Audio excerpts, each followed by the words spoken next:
Bom, galera, estou aqui com o Caio e a Joana que me ajudaram aí hoje, me ajudando aí na videoaula de hoje. A Joana, como eu disse antes, coletou alguns dados, o Caio, como vocês viram, também coletou a frequência cardíaca. Eu estou com os dados aqui para nós discutirmos qual é a importância de pegar isso dentro de um sistema de treinamento. Hoje nós mostramos aqui o sistema do micro-rodízio, uma parte, a metade do sistema do micro-rodízio. Bom, se é a metade do micro-rodízio, eu fiz aqui, eu imagino aí uns 10 minutos, eu não quantifiquei, mas deve ter dado uns 10 minutos, um pouco mais. Né? Vocês já podem ver que fazendo a outra parte vai dar mais uns 10 minutos, então de 20 a 25 minutos eu encerrei o treino do micro-rodízio, é um treino rápido, tá? Então ele não é de grande volume, assim, se a gente pensar. Se bem que se eu olhar por outro lado, os intervalos são bem pequenos. Então esses 20 a 25 minutos são bem aproveitados, né? São intensos. Então nós temos uma característica interessante aí. Nós temos um volume, no geral, se comparado com um treino convencional pequeno, porque um treino convencional vai dar aí uns 40 minutos, 45 minutos, um treino razoável, né? Para um grupo muscular grande, vai dar mais ou menos isso. Então, nós temos um treino mais enxuto, porém, os intervalos que vocês viram são extremamente pequenos. E nós conseguimos fazer, aí já estou discutindo a metodologia do sistema, nós conseguimos fazer o exercício, esse sistema intenso, e com intervalos tão pequenos, exíguos, porque trabalha-se com grupos musculares antagônicos. Então, por exemplo, quando eu fiz a puxada, o principal, ali, os dois principais, latíssimo e peitoral. Vamos colocar a cabeça longa do tríceps braquial também? Podemos colocar. Mas quando eu fui para a cadeira abdutora, esses grupos musculares não estavam atuando. Então, na cadeira abdutora, tensor da face látea, glúteo médio, glúteo mínimo, né, um pouco o glúteo máximo. Então, basicamente, os músculos abdutores. E os demais estabilizando. Como a quilagem é alta, inclusive nas manoplas laterais para manter a postura, existe um trabalho da musculatura do core, existe um trabalho da musculatura do membro superior, mas não tão intenso e o objetivo é estabilizar, né? Mas a musculatura dinamicamente envolvida, os abdutores do quadril, diferentemente da puxada. Então, enquanto eu estou fazendo a abdução de quadril, os grupos musculares exercitados na puxada estão tendo uma recuperação relativa. Eu falo relativa porque eu não estou com parte superior do corpo totalmente relaxada. Há uma tensão para estabilizar, então é uma recuperação relativa, assim, parcial, não é completa como se eu estivesse, como eu estou agora aqui, simplesmente sentado. Saindo da cadeira abdutora, eu ia para o abdominal no espaldar, que o objetivo era flexionar o quadril e a partir dali trabalhar a flexão e extensão da coluna vertebral. Que, como vocês viram, conforme a fadiga vai acontecendo, eu começo a trabalhar mais com a flexão do quadril do que propriamente a coluna vertebral. Então aí encerra a série. No momento que isso começa a ficar mais acentuado a flexão e extensão do quadril do que a flexão e extensão da coluna, que é o reto abdominal e os oblíquos, os seus motores do trabalho, principalmente o reto abdominal, então não tem porquê, porque aí eu estaria trabalhando mais flexor de quadril. Então tem que fazer uma leitura do sistema do ponto de vista cinesiológico para entender que quando eu treino um grupo muscular e parto para um outro exercício, aquele outro exercício não envolve, dinamicamente ao menos, os grupos musculares trabalhados anteriormente. Então, se vocês observarem os 3 descritos aqui, foi isso que aconteceu. Então, isso permite trabalhar intenso no exercício, e eu falo intenso como? Nós capturamos o número de repetições, e foi até a falha. Então, eu não conseguia manter a amplitude de movimento, às vezes até fiz com amplitude menor, e quando a amplitude decaía forte, eu parava o exercício, né? Tentando manter a técnica correta. Como eu estou voltando ao treinamento, não estou conseguindo manter a técnica o ideal possível, então tentando manter uma relativa posicionamento técnico de execução, tá? Mas foram repetições máximas. Então, conseguimos trabalhar repetições máximas com praticamente 0 de intervalo, porque os grupos musculares são diferentes, né? Então, isso é uma análise cinesiológica do sistema de treinamento. E com isso, como a Joana anotou aqui, então, por exemplo, na primeira série, eu fiz 16 repetições máximas na puxada, aí fui para o abdutor, fiz 17, e fui para o abdominal, fiz 12. Se nós olharmos as repetições máximas, a margem de repetição máxima está dentro de uma margem de hipertrofia, né, que estimula força, mas estimula mais a força hipertrófica e não entra tanto em força de resistência. Então, essa margem aqui, 16, 17, 12 repetições, está dentro de uma margem aí de repetições máximas até a falha que estimula mais hipertrofia. Então, o micro-rodízio da forma que eu faço, ele também tem uma peculiaridade por processo hipertrófico. Não é um sistema focado nisso, mas em função das repetições a gente consegue ver que fazendo um adequado ajuste de quilagem para o praticante, em relação à condição do praticante, eu consigo também estimular, dar algum estímulo de hipertrofia. Vejam bem, algum estímulo de hipertrofia, não é um estímulo somente de hipertrofia. Tem outros sistemas muito melhores para maximizar a hipertrofia, mas tem aqui um elemento hipertrófico ali também, né, direcionado. Na segunda série, na puxada eu fiz 10 repetições máximas, na abdução 16 e no abdominal 10. Então houve um decréscimo das repetições máximas, não foi muito significativo no abdutor, caiu de 17 para 16, mas foi mais significativo na puxada, de 16 para 10, e no abdominal não foi tanto também, de 12 para 10 repetições máximas executadas ali, certo?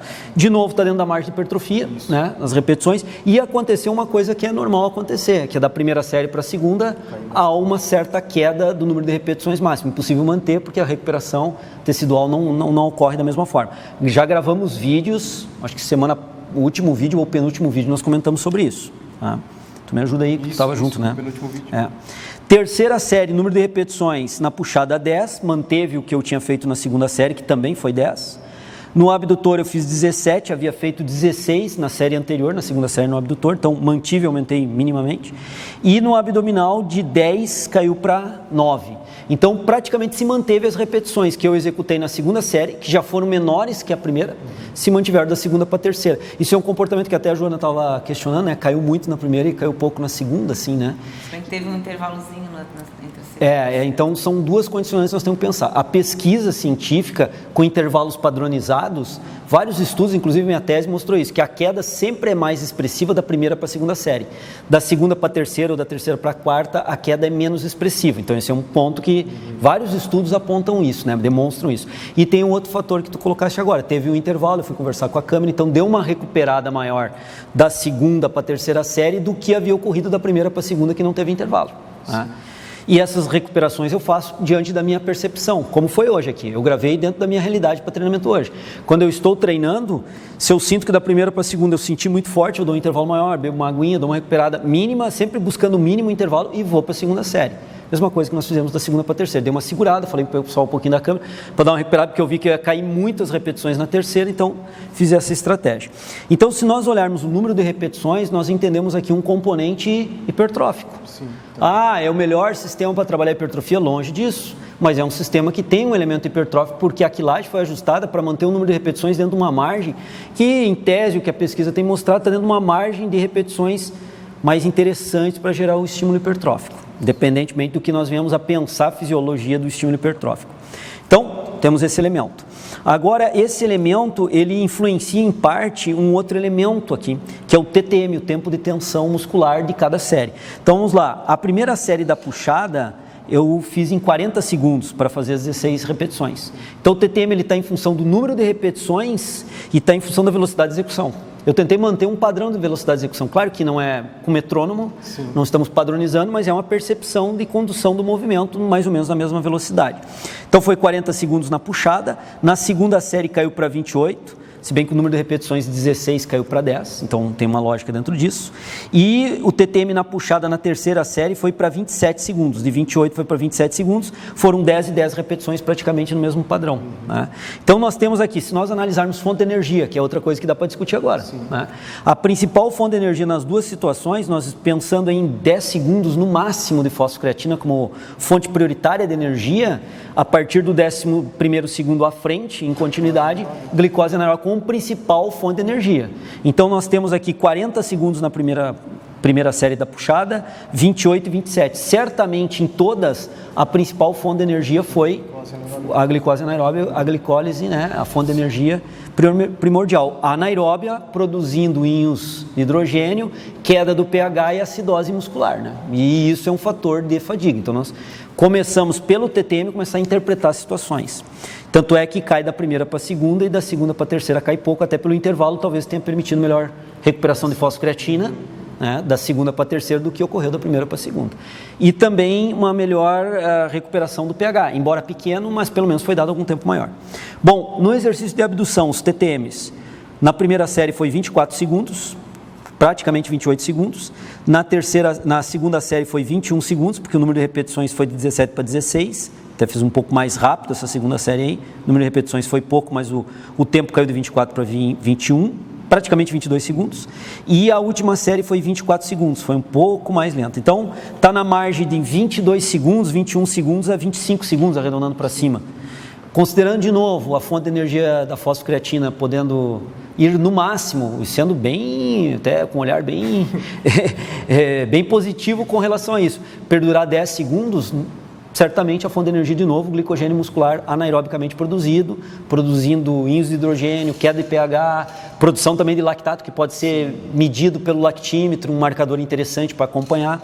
Então, de novo, através do TTM, essa é a abordagem, analisando o sistema, nós vemos que qual é a fonte de energia mais preponderante. Na primeira série, segunda e terceira série da puxada, na primeira, segunda e terceira série do abdutor de quadril, da cadeira abdutora. E o abdominal? Como foi os TTMs? Na primeira série, 33 segundos. Na segunda série, que caiu de 12 para 10, foi 23,9 segundos.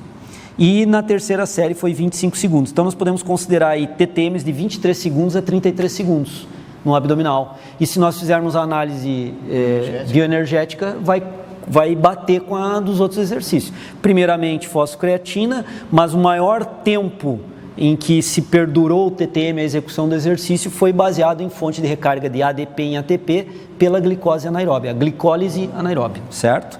Então, isso tende a causar um estresse metabólico. Então, analisando estimadamente pelo TTM, nós temos aí a consideração de um estresse metabólico nesses grupos musculares. Lembrando que, ao fazer o latíssimo na puxada, os demais exercícios é uma recuperação parcial de latíssimo. Por isso que eu consigo voltar na segunda série forte, mas o estresse metabólico no conjunto dos grupos musculares ele está ocorrendo também.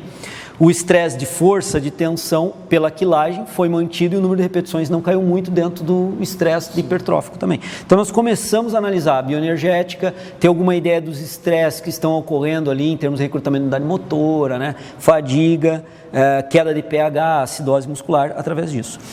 Então, vejam bem, o sistema do microrodízio, que nós só mostramos uma parte, ele estimula a fonte da glicose anaeróbia, a fonte da fosfocreatina, os fosfagentes, porque está desgastando, estimula uma resistência muscular, estimula uma certa acidose do músculo e o músculo suportar um melhor grau de acidose, né? Então é uma treinabilidade, tipo corredor de 400 metros, se habituar a altas taxas de acidose.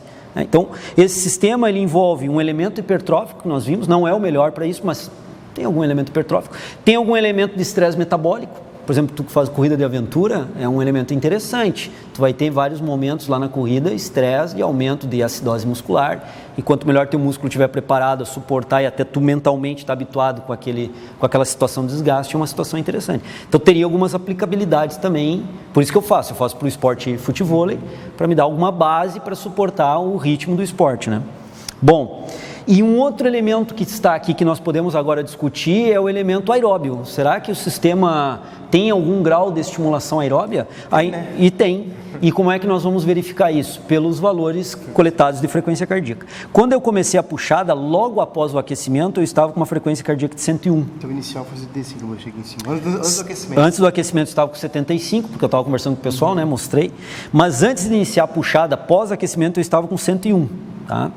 Ao terminar a puxada, eu estava com 127 de frequência cardíaca.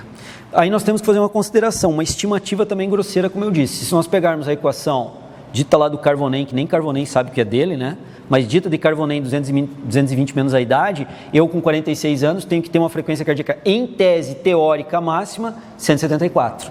E aqui no primeiro exercício bateu 127. Quanto por cento eu estou do meu máximo, considerando meu máximo 174?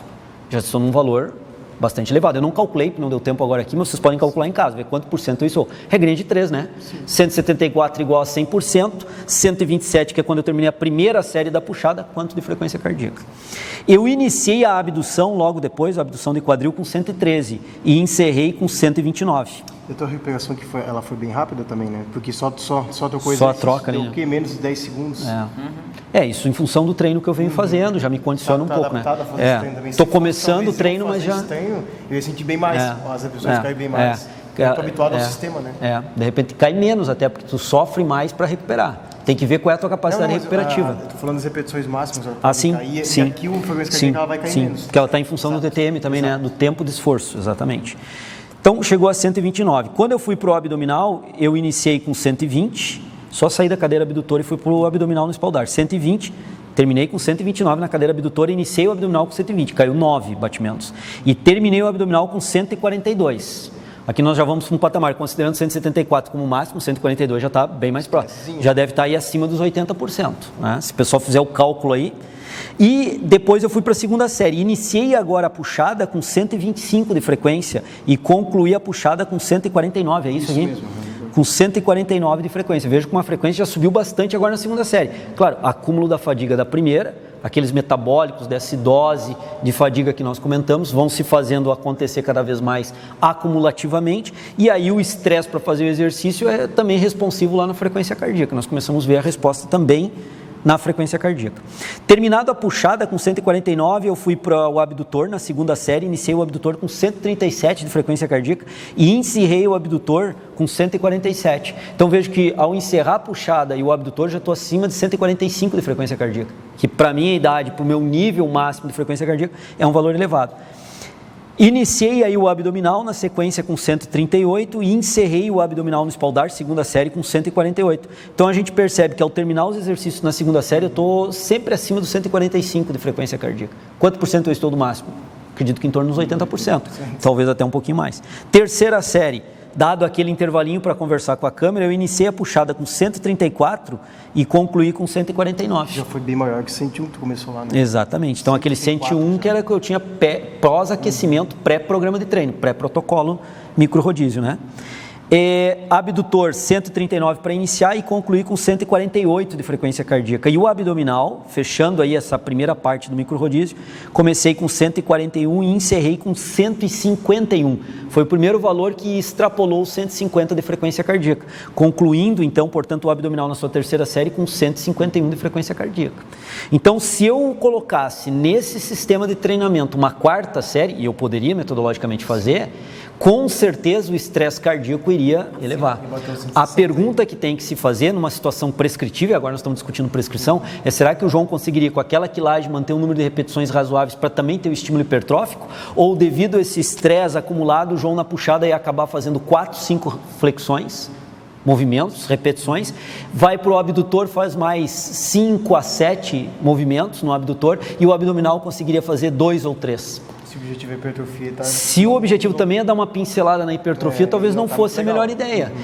Por mais que a resposta cardíaca se mantivesse nos patamares dos 150, que seria interessante para um estímulo cardíaco também, o estímulo aquele hipertrófico que eu gostaria de dar no sistema não estaria ocorrendo. Agora, vamos ver de outra forma. Nós colocamos a quarta série, o João mete na puxada 9 repetições, mete no abdutor 10 repetições e abdominal ele consegue fazer 7. Bom, está dentro da janela de hipertrofia, um pouco ali abaixo, mas na janela. Então, aquela pitada de hipertrofia que é dada no sistema, ela continua acontecendo. Não consegue, né? Consegue. Só fazendo para ver, aí o pessoal vai querer que eu grave depois desse outro. Mas é isso que nós temos que pensar na prescrição. Nós gravando hoje aqui, nós também fizemos uma live no Instagram e teve uma pergunta, né, da pessoa perguntando: coloco 2, 3, 4 séries de peito para uma mulher, até era, né? E a resposta que eu coloquei está sendo dada agora aqui. Eu dei no Instagram, né, fiz essa resposta para a pessoa e estou colocando agora aqui. Vai depender. Numa outra situação, o João faz bem menos repetições do que desejável, por exemplo, para ter um estímulo interessante também para a hipertrofia. Bom, deixa de ser interessante eu jogar a quarta série. Ou o João faz repetições que ainda continuam, embora caindo as repetições máximas, ainda estão dentro de uma margem interessante daquela pitadinha de hipertrofia que eu quero dar. Não é o melhor sistema de hipertrofia, mas uma pitada de hipertrofia. Mantém-se daí a quarta série. Então, quando que num sistema de micro-rodízio, por exemplo, aqui eu vou introduzir uma quarta série no micro-rodízio? Quando eu consigo manter os elementos que eu quero manter estimulatórios no sistema. E os elementos que nós discutimos aqui, através do TTM, da repetição máxima e da frequência cardíaca. A percepção, na primeira série eu diria que foi 9 ali, usando aí o Omni-Res lá, que é a percepção para TRP, né, 0 a 10. E na partir da segunda série eu diria que seria 10 em cada uma daquelas escalas da percepção de esforço. É o que já é esperado, porque foi até a falha em todas. Só o único que não foi abdominal, esforço máximo nos demais. O abdominal chegou bem perto disso, mas quando começou a degringolar muito o objetivo do reto abdominal, encerrava a série. Então, galera, com o auxílio aqui da Joana e do Caio, hoje, na videoaula de hoje, nós tentamos mostrar como fazer uma análise de alguns parâmetros, de forma estimada, de alguns parâmetros de treinamento da pessoa. Isso não precisa ser feito todo o treino, lógico que não, mas o personal trainer, por exemplo, ele pode pegar num cliente uma vez por mês e fazer uma medida desses parâmetros para ver como é que está o comportamento do meu cliente dentro daqueles parâmetros de treino. num outro dia com outro cliente, então uma vez por mês ou uma vez a cada 2 meses, verificar as repetições, o parâmetro cardíaco, para ir orientando melhor o treinamento, né, desse cliente. E a partir da própria resposta de treinamento do cliente, eu começo a interpretar as condicionantes fisiológicas dele. Isso pode ser feito num drop set, pode ser feito num rest pause, pode ser feito num piramidal, um sistema piramidal truncado, invertido, num FST7, né? Qualquer outro sistema de treinamento pode ser feito esse tipo de análise para ver o comportamento do cliente, e com isso eu consigo entender melhor o que está acontecendo com o meu cliente, interpretando parâmetros fisiológicos. É para isso que nós gravamos a videoaula de hoje, que está bastante longa, mas está informativo. Mas está bastante informativo, né? Se é longo ou não, pouco importa para nós. O importante é passar com qualidade a informação. Então fica aí o registro e a demonstração de como fazer isso. Faltou a segunda parte do treino, ficaria muito longo para nós gravarmos, mas poderíamos ter feito a segunda parte do treino e analisado, né? Com o extensor de joelho, daí a remada na máquina e a elevação lateral de ombros, como eu já comentei com vocês, que seriam os outros 3 exercícios do outro grupo muscular, da outra parte do micro-rodízio. João, tu tens 2 micro-rodízios, né? Dentro desse teu treino A, que eu tenho o treino B, que daí são outros exercícios. Poderia colocar um terceiro? Por exemplo, o meu primeiro foi esse que vocês viram. O meu segundo micro-rodízio da mesma sessão é extensor de joelho, remada e elevação lateral. Beleza, terminei o segundo. Poderia colocar um terceiro? Poderia? Tudo depende. Vai depender do quê? Da minha condição, do objetivo que eu quero com isso e se eu tenho condição de cumprir aquele objetivo. Não adianta nada o personal chegar para mim, não, eu vou colocar um terceiro micro-rodízio para o João fazer, e o João degringola completamente, né? Perde técnica, não. Tem uma resposta cardíaca extremamente alta, que o cara já entrando numa fadiga assim absurda, com poucas repetições, né? O cara faz 3, 4 repetições lá no terceiro micro-rodízio dele, 3, 4 é o que ele consegue fazer, e bate 160 de frequência, ou está com peso muito leve para fazer 15 repetições, por exemplo, pode ter que botar ali. Vamos lá, no leg press tem que botar 3 placas de peso no leg para ele conseguir fazer 15 repetições. Aí não vale a pena, eu estou mais cansando esse indivíduo do que treinando ele. Estou mais cansando do que treinando. Então eu tenho que ver os objetivos que eu quero no sistema de treino e quais são os parâmetros que me dão o retorno que aquele objetivo está sendo estimulado, né? Está dando retorno, né?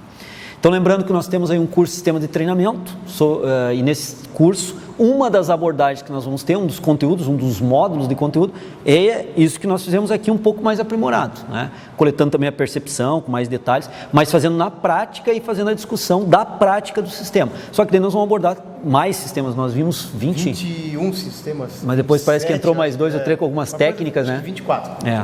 Não vamos conseguir abordar a fisiologia de todos, mas que vamos conseguir abordar a fisiologia de vários ali, tanto do ponto de vista científico, que a ciência já demonstrou, quanto hipóteses, teses com relação à fisiologia que está acontecendo. É que alguns se tornam meio semelhantes também, né?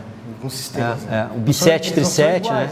B7, Tri7, um drop set ali, se assemelham muito em algumas condicionantes, né? Mais algum detalhe aí, Joana? Não sei. Do que tu observou ali no treino, é isso aí mesmo? Então, acho que na cadeira abdutora, se tivesse mais carga, a gente teria visto uma queda maior nas repetições. Estava leve, né? Eu perdi a amplitude para até falhar com menos, né? Falhar com menos, para ficar mais dentro do parâmetro das outras. Mas eu botei todo o peso. Eu botei todo o peso do aparelho, tô forte pra caramba. Aí não é que o João tá forte pra caramba, é que o aparelho ele é meio limitado mesmo. Ele, com toda a quilagem, todas as placas de peso, ele não dá aquela resistência, né? Se tu for treinado, tu vai aquecer, eu acho, com aquele peso ali. Beleza, galera? Alguma observação tua? Já falou. É isso aí? Então, isso aí, pessoal. Valeu, brigadão. Até a próxima videoaula. Se você quer se qualificar na atuação profissional de personal trainer, ou você ainda não é personal trainer, é acadêmico, mas pretende futuramente, pós-formado, atuar nessa área de personal trainer, não se esqueça de se cadastrar conosco e ficar atento aos nossos comunicados sobre a nossa formação continuada em personal trainer. Nós estamos divulgando nas nossas mídias. E aqui no canal do YouTube também você pode ver na descrição desse vídeo, entrar no nosso link e fazer uma matrícula, um pré-cadastro para receber informações do Treino em Foco a respeito de qualificação e aprofundamento profissional na atuação de personal trainer.